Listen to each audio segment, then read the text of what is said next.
नमस्कार मित्रों, मैं रवि उपाध्याय, एक समाज सेवी। यदि लोगों को लगता है तब अभी एक मुद्दा बहुत ही गर्म हुआ है तमिलनाडु को लेकर के, जहां सुना जा रहा है कि बिहारी मजदूरों को के साथ बहुत ही निर्मम व्यवहार किया जा रहा है, बहुत लोगों को काट दिया गया है, मार दिया गया है, जिसकी पुष्टि अभी नहीं हुई है। और व्यक्तिगत तौर पर अगर मुझसे पूछा जाए तो मेरे बहुत से मित्र वहाँ रहते हैं, कुछ बिहारी भी हैं, कुछ उत्तर प्रदेश के हैं और वहाँ लोकल भी हैं। चूँकि मैं भी दुबई में रह रहा हूँ, दुबई में रहते मुझे 17 वर्ष हो गए और इस वजह से मेरे बहुत से मित्र हैं वहाँ। तो जो मेरी जानकारी है व्यक्तिगत टेलीफोनिक कन्वर्सेशन के माध्यम से, ऐसी कोई भी घटना नहीं हुई है। हालांकि यह जांच का विषय है, इसको बिहार सरकार और तमिलनाडु सरकार अपने स्तर से इसकी पुष्टि करेगी। लेकिन मुझे हैरत होता है यह देखकर, और समझना भी चाहता हूँ कि अभी नवनिर्वाचित हमारे बिहार के उप मुख्यमंत्री एवं स्वास्थ्य मंत्री और भी बहुत से मंत्रालय हैं उनके हाथ में, आदरणीय श्री तेजस्वी यादव जी तमिलनाडु के मुख्यमंत्री स्टालिन जी से मिलते हैं, केक कटता है और महागठबंधन को लेकर कुछ चर्चाएं होती है, फ़ोटो रिलीज होता है और उसके लगातार बाद एक विशेष पार्टी के तमाम नेता कार्यकर्ता ट्विटर पर एक ट्रेंड चलाते हैं कि बिहारी मजदूरों को जहां काटा जा रहा है, निर्मम हत्याएं हो रही हैं, वहां हमारे बिहार के उप मुख्यमंत्री जाकर के वहां के चीफ मिनिस्टर के साथ केक काट रहे हैं, एंजॉय कर रहे हैं, मस्ती कर रहे हैं। एक ट्रेंडिंग होता है और उसके बाद कुछ पत्रकार भी वहां उतर जाते हैं और इसी क्रम में हमारे एक यूट्यूबर भाई हैं जो इस एजेंडा में, शायद मैं भी इसको स्पष्ट नहीं कर सकता, ये सब सरकार के जांच का विषय है, लेकिन उनका आए दिन अब वीडियो आ रहा है और पहले से भी और ज़्यादा लोकप्रियता बढ़ रही है, ट्रेंडिंग में चल रहे हैं। बढ़ना भी चाहिए आगे सबको, लेकिन किसी प्रोपोगंडा का हिस्सा बनकर, चूँकि लगातार मैं आज बहुत दिनों से उनका वीडियो देख रहा हूँ और जो उनका स्टेटमेंट है, उस स्टेटमेंट से यह लगता है कि तेजस्वी यादव को टारगेट किया जा रहा है। ऐसा मैं इसलिए कह रहा हूँ क्योंकि अभी मैं उनका एक वीडियो आपको दिखाता हूँ, उनका एक स्टेटमेंट आप लोग ध्यान से सुनिए, जिसमें वो कह रहे हैं कि जब एक खास पार्टी जब बिहार के सत्ता में साझे में थी तब यहाँ ऐसा कुछ भी नहीं होता था, या उत्तर प्रदेश में रिपोर्टिंग करने पर कोई दिक्कत नहीं होता है। तो पहले ये उनका वीडियो स्टेटमेंट सुन लीजिए। नीतीश कुमार और बीजेपी की सरकार थी, मेरा 1000 वीडियो पड़ा हुआ है यूट्यूब पे अभी भी और फेसबुक पे पड़ा हुआ है, जाके देखिए। मैंने नीतीश कुमार जी के आंखों में आके डाल के सवाल पूछा, नीतीश कुमार जी ने कभी एफआईआर नहीं करा है, कभी बीजेपी ने एफआईआर नहीं करा है। योगी आदित्यनाथ जिनको कहा जाता है कि बुलडोजर का प्रदेश है और बुलडोजर चलवा देते हैं, मैं गोरखपुर में जाके उनके गृह जनपद में जाके जो है गोरखपुर यूनिवर्सिटी के सामने खड़ा होकर योगी जी से कड़वे सवाल पूछे। योगी जी ने मेरे ऊपर बुलडोजर नहीं चलवाया। तो सुना आपने, ये था इनका स्टेटमेंट। और ट्विटर पे जो ट्रेंडिंग में पोस्ट चल रहे थे वो भी आप देख लीजिए बारी बारी से, फिर मैं आगे बढ़ता हूँ।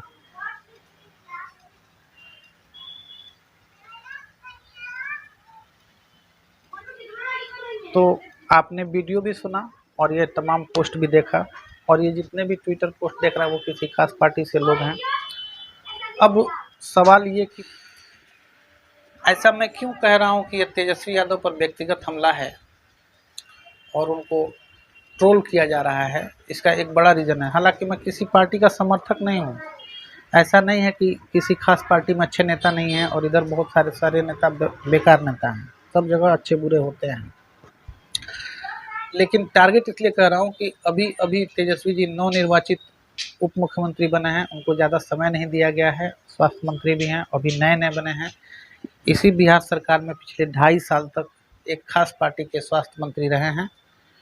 2.5 साल रह करके उन्होंने कुछ नहीं किया, जब उस समय भी वीडियो वायरल हो रहे थे, उस समय भी बहुत सारा काम आपने किया होगा, लेकिन सुधार तो कहीं नहीं हुआ है।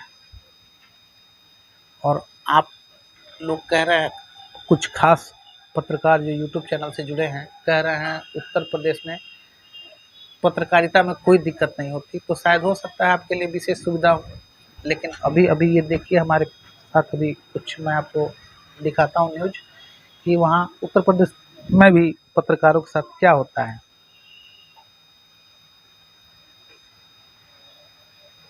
तो ये था उत्तर प्रदेश का सत्य। और बिहार में भी बहुत सारे प्रताड़नाएं होती हैं, और आज नई नहीं हो रही है, पहले से हो रही है, हर सरकार में होती है। तो ये कहना और एलिगेशन लगाना कि एक व्यक्ति सिर्फ पत्रकार को परेशान कर रहा है, एक पार्टी नहीं करती है और एक पार्टी कर रही है, ये गलत है। दूसरा कि अगर एक खास पार्टी अच्छी है तो वो बिहार में नीतीश जी के साथ 2 बार सत्ता में रही है, फिर इन सब चीज़ों से निजात क्यों नहीं मिला? आपका सवाल यह क्यों नहीं होता है कि उस पार्टी के समय भी स्वास्थ्य की सुविधाओं में सुधार नहीं हुआ? आप कह रहे हैं जंगल राज, मैं कहता हूँ जंगल राज खत्म हुआ ही नहीं, आज भी बस वर्जन चेंज हो गया है। पहले किडनैपिंग्स होते थे, लूट मार होते थे, रेता खेता में किडनैपिंग कर रखा जाता था, और अब खुलेआम बच्चियों के साथ बलात्कार हो रहे हैं। अभी पिछले दिनों ही आपने देखा होगा, जब खास पार्टी साथ में थी, उनके उप मुख्यमंत्री बेतिया से, और उसी बेतिया में एक बच्ची के साथ बस में बलात्कार होता है, बगहा में ऑटो रिक्शा में बलात्कार होता है, रामनगर में हुआ था बलात्कार, मर्डर केस मोतिहारी का आप लोग जानते ही हैं। तो ये सारी घटनाएं उस समय भी हो रही थी और आज भी हो रही हैं, लेकिन मीडिया का ध्यान अब आ रहा है, पहले नहीं था। तो आप रिपोर्टिंग ही नहीं किए हैं उस समय, तो फिर कैसे कह सकते हैं कि उस समय सरकार आपको चैन से जीने दे रही थी? उस समय तो ये चर्चा होती ही नहीं थी। और रिपोर्टिंग का एक क्राइटेरिया होना चाहिए। रिपोर्टिंग ऐसा नहीं होना चाहिए कि एक जगह जहां पार्टी विशेष का सत्ता है वहां आप अधिकारियों से सवाल करें, और जहां पार्टी विशेष नहीं है वहां नेताओं से सवाल करें। ये क्राइटेरिया सही नहीं है, क्राइटेरिया सेम होना चाहिए। दूसरी चीज़ है कि सवाल सही स्थान पर सही तरीके से होना चाहिए। और मैं भी बहुत सारे यूट्यूबर भाइयों को फॉलो करता हूँ, उनको पसंद करता हूँ, उनमें आप भी हैं जिनको मैं पसंद करता हूँ, लेकिन कुछ चीज़ें हैं जहाँ सहमति और असहमति बनती है। तो कहीं कहीं मेरी भी असहमति इस चीज़ों को लेकर के है कि आप और अच्छे हो सकते हैं और बेहतर कर सकते हैं अगर ये फ़र्क मिटा दें। और मुझे लगता है तेजस्वी जी को थोड़ा समय देना चाहिए। अभी चूँकि चुनाव अभी समय आया नहीं है, जब चुनाव आएगा तो जनता खुद तय करेगी किसको देना है, किसको वोट नहीं देना है। काम नहीं करेंगे तो हटा दिया जाएगा, काम करेंगे तो रखा जाएगा। ये लेवल थोड़ी लगा है। अगर किसी का बाप किसी चीज़ में दोषी है तो ज़रूरी नहीं है ना कि उसका बेटा भी दोषी होगा। ज़रूरी तो नहीं है कि आर्मी के जवान का बेटा भी आर्मी ही बनेगा। आर्मी जवान का बेटा, जैसे देश का सबसे बड़ा क्रिमिनल जो था दाऊद इब्राहिम, वो एक सिपाही का बेटा था, तो सिपाही का बेटा दाऊद इब्राहिम बन सकता है, तो दाऊद इब्राहिम का बेटा सिपाही क्यों नहीं बन सकता है? तो ये कह देना कि उस समय जनरल राज था आज भी है, ये गलत है। मौका दिया है, किसी भी तरह से उनको मौका मिला है, तो एक बार उनका काम देखा जाए, उसके बाद उसकी समीक्षा होनी चाहिए। बिना काम देखे समीक्षा कैसे किया जा सकता है? रही बात ईडी, सीबीआई और अन्य विभागों की जांच की, तो अभी अभी एक राज्य से एक राष्ट्रीय पार्टी, राष्ट्रवादी पार्टी कहिए, के घर से 6 करोड़ रुपया बरामद हुआ, और उस पर कोर्ट का बयान आता है कि मीडिया इस पर डिबेट नहीं करेगी, और ऐसा नोटिस 45 चैनलों को भेजा गया है। और ये मैं ऐसे नहीं कह रहा हूँ। और भारतीय जनता पार्टी के नेता के बेटे के घर में 6 करोड़ रुपए मिल रहा है, और अदालत जो है वो मीडिया संस्थानों पर रोक लगा रही है रिपोर्टिंग से। तो आपने देखा अभी जो मैंने कहा, कोर्ट का इस पर बयान आता है कि किसी के घर से 6 करोड़ रुपया राशि मिलना ये नहीं बताता है कि यह अवैध धन है, क्योंकि ये एक खास पार्टी के यहाँ से मिली है। और बात अमाउंट की नहीं है, अमाउंट 6 करोड़ हो या 600 करोड़ हो, चोरी चोरी होती है, शिकंजा सब पर कसना चाहिए। और मैं ये चैलेंज के साथ कहता हूँ, जो पार्टी अभी सत्ता में है, अगर ईमानदारी से जांच करा दे तो देश के आधे नेता जेल में होंगे, आधे नहीं 90% जेल में होंगे, ये मैं गारंटेड बोल रहा हूँ। तो ऐसा नहीं है, सब लोग एक ही जैसे हैं। और जैसे हम लोग आरोप लगा देते हैं नेता पर कि नेता लूट रहा है, नेता यहाँ खा रहा है, नेता वहाँ खा रहा है, वो क्यों नहीं खाएगा? जब हम और आप वोट देने से पहले अपना दाम तय करते हैं कि हमको 500 रुपया या 1000 रुपया या 3000 रुपया दारू का बोतल मीट चाहिए, तो जब वो पैसा बांट के वोट खरीदेगा तो पैसा कमाएगा भी। तो इसमें कहीं ना कहीं तो हम और आप भी दोषी हैं, पूर्ण रूप से नेता ही दोषी नहीं है। आज से बहुत साल पहले अमजद खान जी से एक सवाल पूछा गया था इंटरव्यू में कि करप्शन को आप कैसे देखते हैं, क्या ये नीचे से ऊपर तक पूरा फैला हुआ है? तो उनका जवाब मुझे बड़ा पसंद आया था। उन्होंने बोला नीचे से ऊपर तक नहीं है, करप्शन ऊपर से नीचे आता है। कैसे आता है?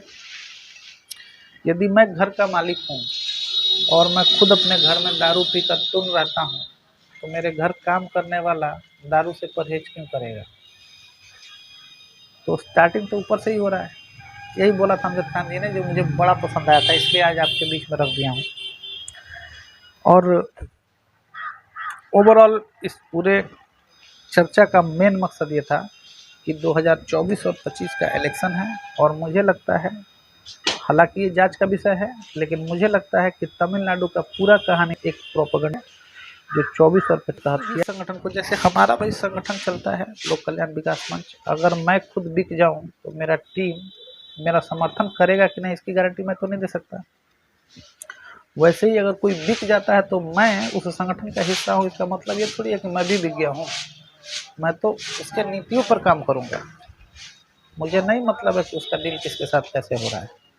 लेकिन देश का नागरिक होने के नाते मुझे इन चीज़ों को समझना है और उसी के हिसाब से चलना है।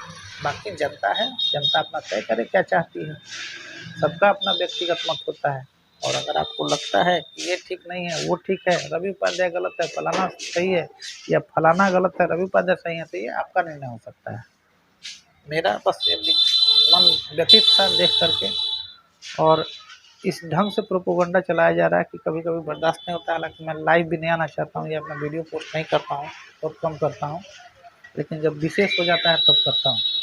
तो इसको विशेष ही माने और आप अपनी टिप्पणी करके मुझे अपनी राय दें, वीडियो कैसा लगा है, मेरा अनुमान सही है गलत है।